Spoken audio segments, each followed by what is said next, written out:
Hello YouTube, this is Kurt and welcome to the Kurt Winters YouTube channel dedicated to bringing you advice on collecting cars and celebrating the history of these amazing machines. This channel is focused on helping you with your car or restoration project.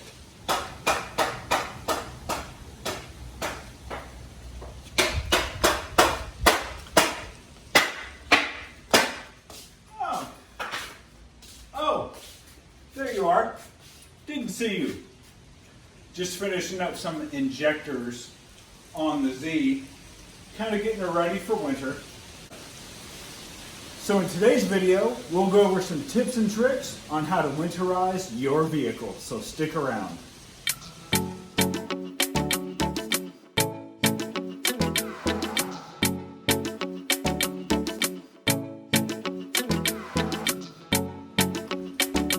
Okay, so I was on eBay hunting for different types of battery tenders for my cars because I kept running into the same issue with a couple of my cars. The first one was my Corvette.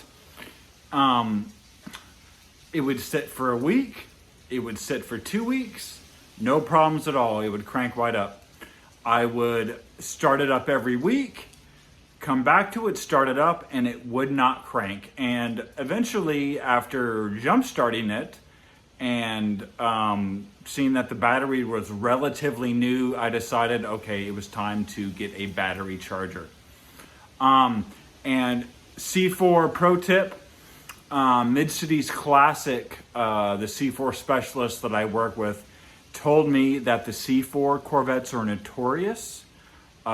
He said especially from the 92 and through 96, they somehow are notorious for draining their batteries even when they're static. So I don't know, put in the comments below if that's something that you've ran into as far as your C4 not holding the charge.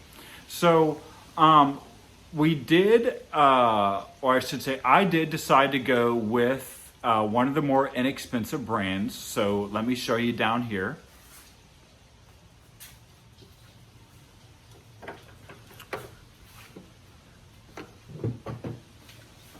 So what we've got here is it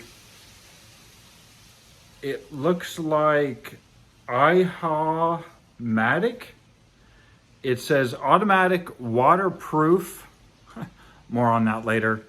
Battery, so I'm sorry, I'm not an electrician, so if I butchered that, then my bad.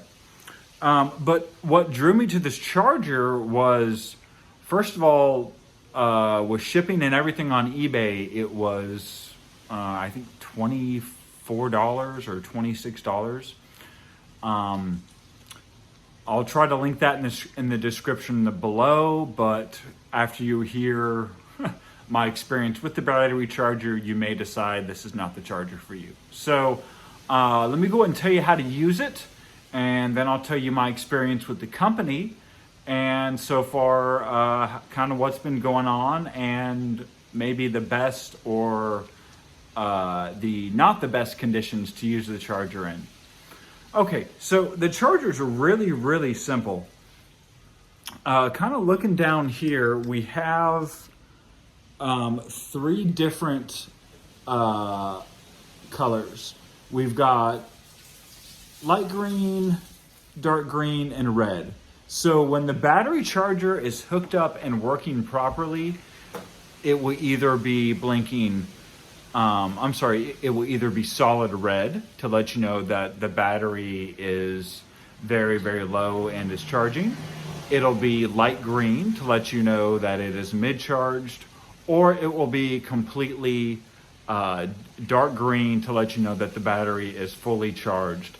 I've been using these chargers now for about 3 months, and I've never had a car get all the way to dark green, so I don't know, take that as it may. But as far as hooking it up, it's very simple. They're gonna give you a couple of alligator clamps. And I do like these clamps because they are not nice and fat. I've seen bigger.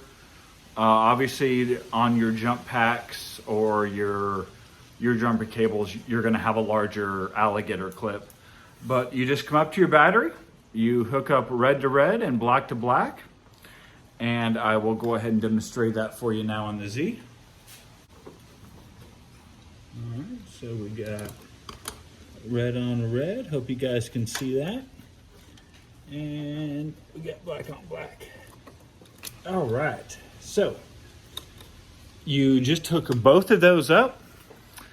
Then the directions specifically say don't plug it into the wall and give it power and then start hooking up your alligator clamps, because you don't want to spark, and who knows what you could do. You don't want to burn anything up or look like an idiot on YouTube.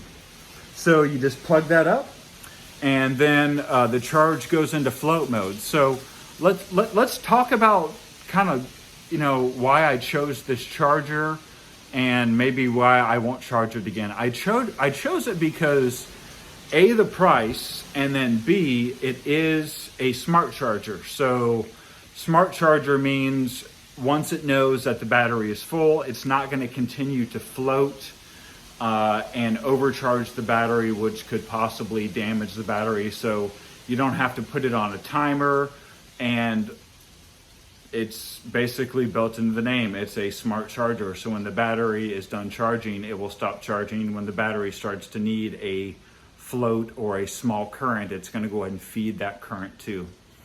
That's the reason I chose it. Now, the drawbacks that I've had, the first one that I had, I use on the Vet, and I park the Vet inside. I leave it on the charger 24/7, except when I go out to exerciser, so no problems there.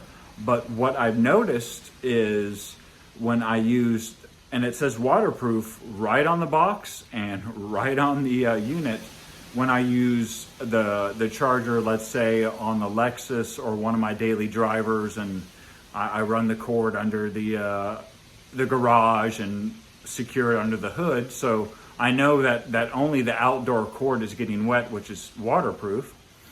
I had a unit go bad, and I thought that was really, really weird because it says it's waterproof. It hadn't rained. So I am assuming that moisture is affecting the unit more than maybe what the manufacturers, you know, kind of want to admit. But I contacted the company located out of Nevada, and the seller was great. He said, keep your broken unit, and he shipped me a new one for free. So long story short, I'm probably going to be charging at least that brand of smart charger inside. I do have a 6-vehicle fleet right now. So, you know, when your car sets and you're not running it, that it just wreaks havoc on the battery, especially if you're up in the north or the Midwest, or if it drops below 30. It's just going to destroy your battery, and batteries are expensive. Even a good one is $150, $180. And when you have a fleet and you're on a budget, you want to save some money on that. So that's my first tip. My second tip, kind of for winterizing the car, it's an old one, is, well, I guess I got 2 more tips. Is an old one. Just once a week, go out there, start the car up, you know, back it out of the garage enough to where your exhaust is